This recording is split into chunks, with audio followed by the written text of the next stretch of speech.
Hi hello ನಮಸ್ಕಾರ ಎಲ್ರಿಗೂ welcome back to my YouTube channel. Actually ನಾನು ಹೊಸ ಫೋನ್ ತಗೊಂಡಿದ್ದೀನಿ, ಗೂಗಲ್ ಪಿಕ್ಸೆಲ್ 9 ಅಂತ ಹೇಳಿ. ಸೊ ಅದಕ್ಕೆ ನಾನು ಆಕ್ಚುಲಿ ಚಾರ್ಜ್ ಬೇಕಿತ್ತು, ಚಾರ್ಜರ್ ತಗೊಳ್ಳೋಣ ಅಲ್ಲಿ ಕೊಟ್ಟಿರಲಿಲ್ಲ ನನಗೆ, ಬರೀ ಕೇಬಲ್ ಒಂದು ಕೊಟ್ಟಿದ್ರು. ಸೊ ಇದು type C to type C ಅಷ್ಟೇ. ಸೊ ದಟ್ ನನಗೆ ಅಡಾಪ್ಟರ್ ಬೇಕಿತ್ತು. ಸೊ ನಾನು ಅಡಾಪ್ಟರ್ನ ಫ್ಲಿಪ್ಕಾರ್ಟ್ ಇಂದ ಆರ್ಡರ್ ಮಾಡಿದ್ದೆ. ಅದು ಅನ್ಬಾಕ್ಸ್ ಮಾಡೋಣ ಬನ್ನಿ. ರೋರೆಕ್ಸ್ ಅಂತ ಹೇಳಿ ಕಂಪ್ನಿ ಆರ್ಡರ್ ಮಾಡಿದೆ. ಬಿಕಾಸ್ ನಾನು ಆ ಮೊಬೈಲ್ಗೆ ಬ್ರಾಂಡೆಡ್ ಚಾರ್ಜರ್ನ ಯೂಸ್ ಮಾಡೋಣ, ಅಡಾಪ್ಟರ್ ತಗೊಳ್ಳೋಣ ಅಂತ ತುಂಬಾ ಓಡಾಡಿದೆ. ಬಟ್ 3,500 ರೂಪಾಯಿ ಅದು ತುಂಬಾ ಕಾಸ್ಟ್ ಅಂತ ಅನಿಸ್ತು. ಬಟ್ ಇದು ಅಫೋರ್ಡಬಲ್ ಪ್ರೈಸ್ ಅಲ್ಲಿ ಇತ್ತು ನನಗೆ. ಸೊ ದಟ್ ನಾನು ಇದನ್ನ ಆರ್ಡರ್ ಮಾಡಿದೆ. ಇದೆ ನೋಡೋಣ ಬನ್ನಿ. ಫಾಸ್ಟ್ ಚಾರ್ಜಿಂಗ್ ಅಂತ ಇದೆ, ಜೊತೆಗೆ ಇದು 30 ವೋಲ್ಟ್ಸ್, 30 ವೋಲ್ಟ್ಸ್ ಅಂತ ಇದೆ.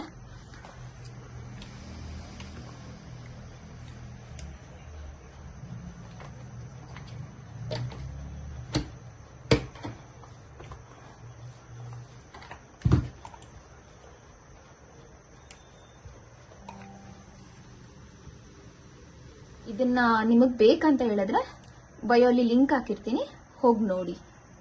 Thank you.